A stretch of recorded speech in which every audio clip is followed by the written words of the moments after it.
Good afternoon, everybody. So today's video looks a little bit different. Normally y'all are used to seeing me outside, but this weekend caught us off guard. It's been a real trying weekend. What was planned to be not only Memorial Day celebration, but celebrating Bella's birthday. We had plans to, do cake and ice cream, have friends over. We spent all day Friday deep cleaning the house and tidying up the property. We also had my oldest daughter's good friend from down in Arkansas coming. He ended up staying the weekend with us, and so we just had a whole bunch of fun stuff planned. And I want to say it was either midday or late Saturday. I noticed that Weasel was acting funny. He wasn't being himself. He's normally very goofy, very, very playful. He's weird, and so he sleeps in very strange positions. If you guys follow us on social media, you'll see all the pictures that I post of him. He's such a funny guy. Very lively, much joy brought to our family because of him, because of his character is just to be very goofy, but he wasn't that way on Saturday. And I took notice. I thought, this isn't normal. I called the puppies outside to go potty like we've trained them to do. They all run to the door, excited, run out, have the zoomies. He didn't. He came to the door, he walked out, kind of made it like 5 feet into the grassy portion of up front, and just collapsed. He was still coherent, but he had no energy, and I thought, that's strange. Maybe he caught a cold. So Saturday evening, I put all the puppies into the kitchen side of the house. We have a gate at the kitchen into the living room, and our guest was sleeping in the living room. I didn't want him to be bothered by the puppies because they stay up at night playing.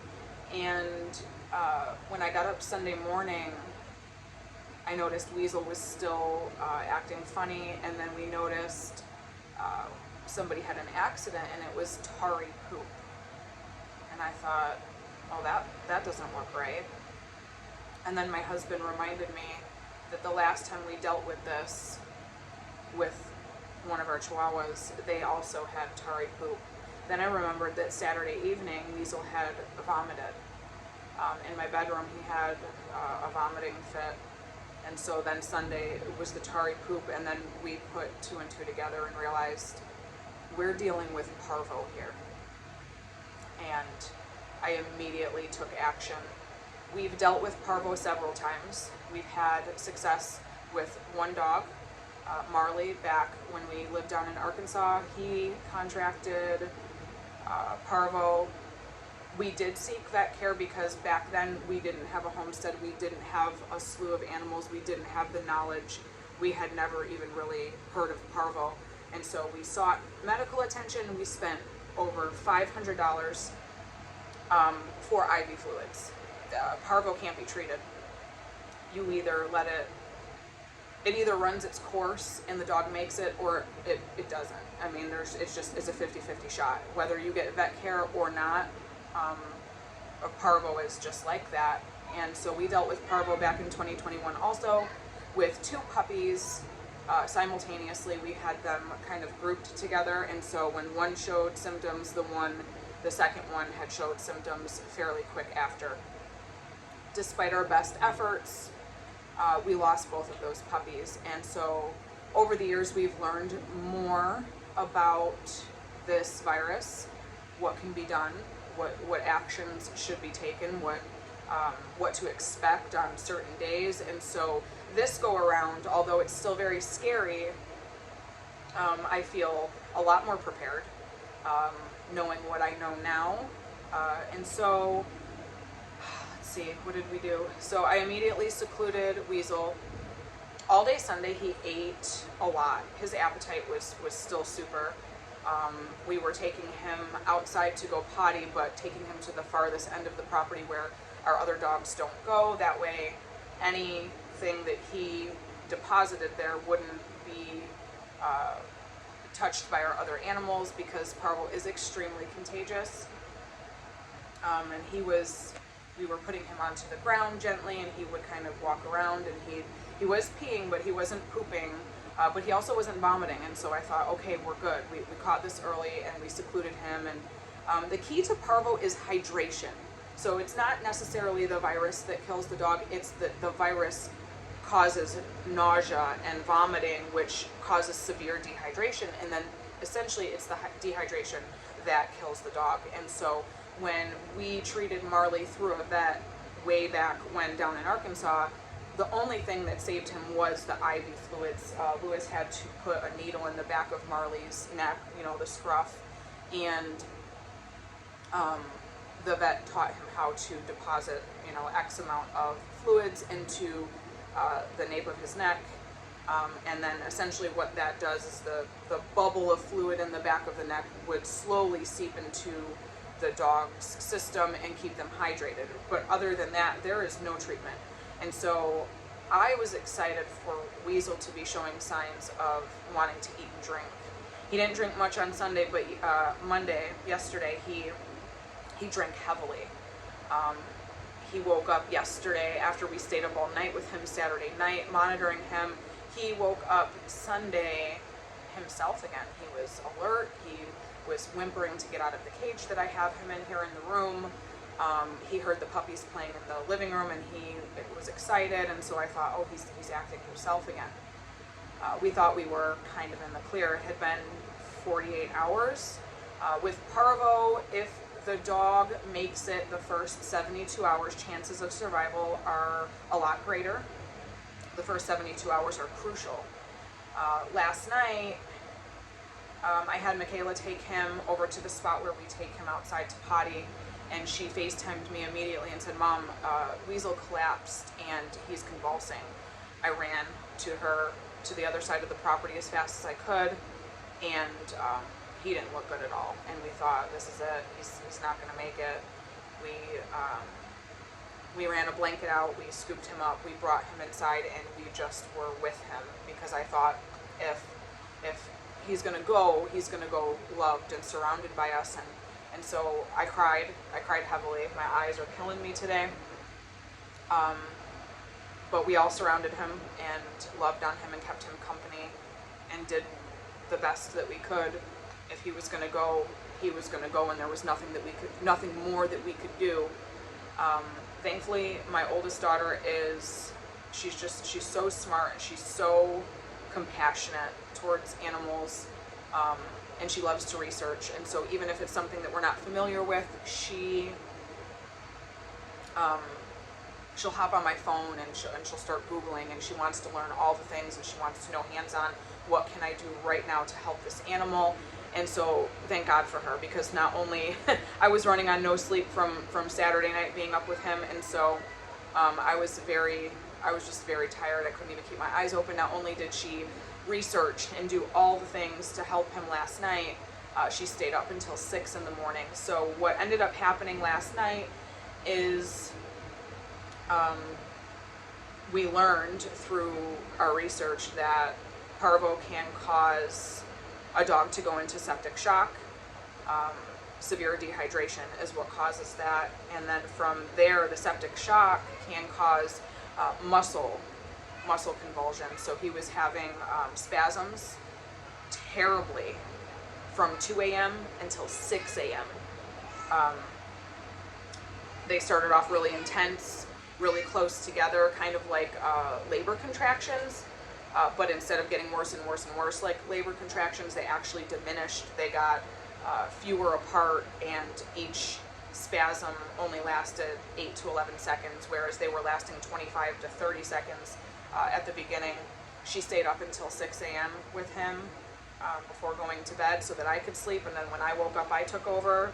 And when I got up this morning, he looked like he was doing really, really well again. And so I'm not going to hold my breath, but today is the 72-hour mark. He's not vomiting. He did take a little bit of food. I'm feeding him canned chicken in his dog food, so the liquid in the canned chicken is kind of moistening the dog food for him to eat easier. He's drinking a lot today. So yesterday he wouldn't take anything at all. When he was in septic shock, I did Google which homeopathic remedies are designed for septic shock, and so thankfully I did have one on hand. We use homeopathic remedies regularly here, and so I went and got the remedy designated for septic shock, and I started to give him pellets every 5 minutes for a full hour, and I'm hoping that that's what helped pull him through. I'm hoping that our efforts meant something, because today he's doing fantastic compared to what he was. He's not 100%, but compared to what he was like on Saturday and Sunday, I have a little more hope. We definitely thought last night that he was going to pass away. I got all the kids in my room to say goodbye, and we loved on him and cried, and I'd get real close to his ear and whisper, sorry. I'd whisper that I loved him and that he was a good boy. I didn't know what he could hear or understand at that point, but I knew that those were key words that I've said to him that he understands. And I needed him to know that he was going to be so missed. Last night was tough. So right now he's snoozing in his cage again. I did let him out. He was out all night. My plan was to sleep on the floor with him. That way I would be right there if he needed me. And if he passed away, I was going to have it be in my arms, because I did not want him to be caged and alone and scared. But he didn't want to be in the cage anyway, and was comfortable with me on the floor. And I did put him back in here so I could clean and sanitize the floor. Hey, bud. Weasel. How you doing, bud? How you doing today? You feeling a little bit better? Yeah, I know this is crummy, huh? Yeah. Hopefully you're feeling better tomorrow, too. Because we need ya. Yeah. We need ya. I'll let you rest, bud. Good afternoon. So we have 2 brooders in our back brooder room, because as chicks hatch and they're teeny tiny, they kind of grow in here, and when they get too big and they start to trample the tinier ones, we kind of shift them over here. And so we've got some that have graduated to the big boy and big girl club, and we have so many babies. We just had another one hatch today, one hatched yesterday. Look at that one in the food dish. What are you crying for? You sleepy? I think that might be the newest one. So tiny. So right now I'm heading out to the garden with Mila. She's anxious. She planted corn yesterday, and she thinks that it's already sprouted. But yeah, she's 100% on board with gardening and does not let me forget to go out here. So we're going to show you guys what I transplanted and talk about what we are growing this year. What's up? I mean, I guess you both are going to help today, huh? We're going to show everybody what you planted yesterday. What did you plant? On the right I plant. Do you remember what you planted yesterday for Mom? What did you plant? I planted corn last night. You planted the corn? Let's go show the people. Come on.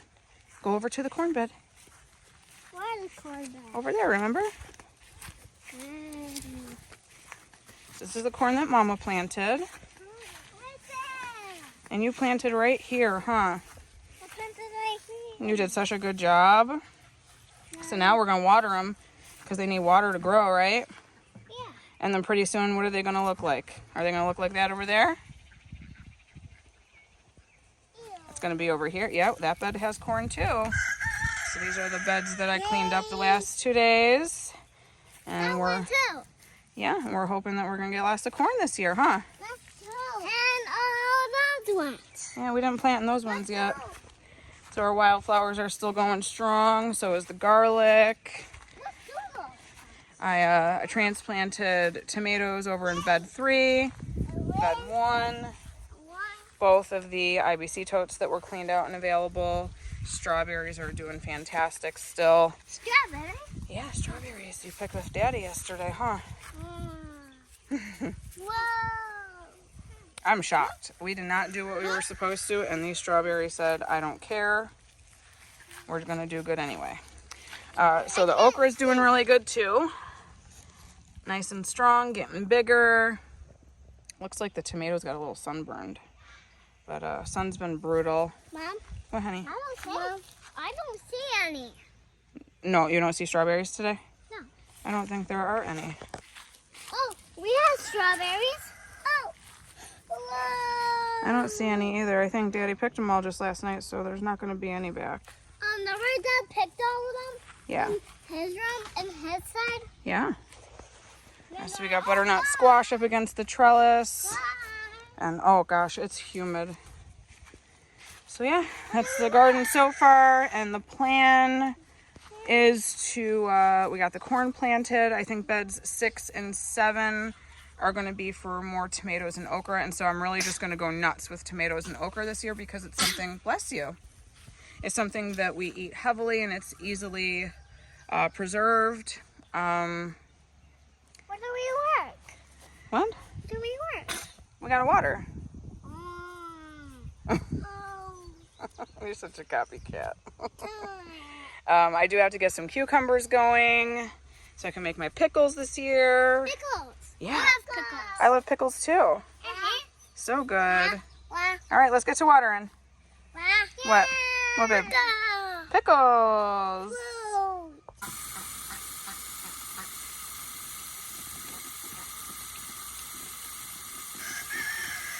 All right, let's fill up the watering can. You gonna do it for Mom? Put it up to, there you go, and squeeze. Can you squeeze that, or is it too hard? Try. You did it. Good job. Is this one? No, more. Gotta fill it all the way up.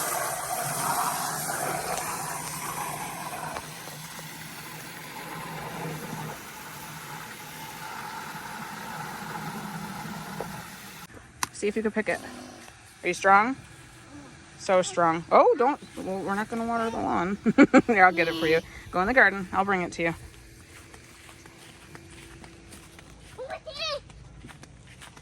Oh, and before I forget, a couple videos ago, we talked about saving tomato plants when they crack. And these are both tomato plants that had cracked about a week ago.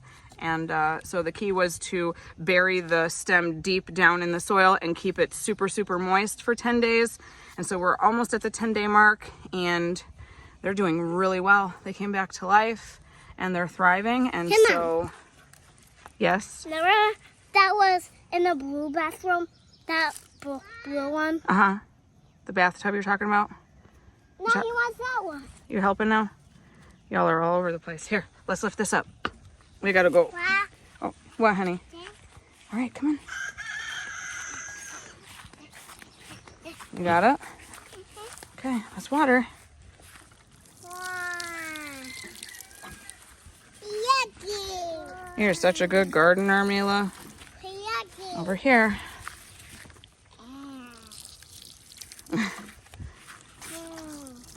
You're doing so good. Over here. Can you reach?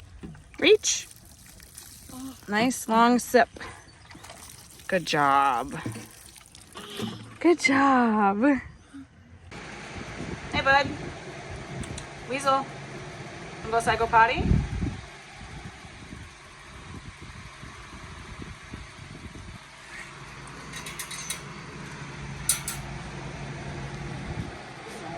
Come on, bud. Can you do it? Come on. You try? He's not feeling it today. Come here, bud. He was walking around earlier when he was out of the cage. since I put him in there. He's been comfy. Wanna go side? Wanna go side, go potty? Come on.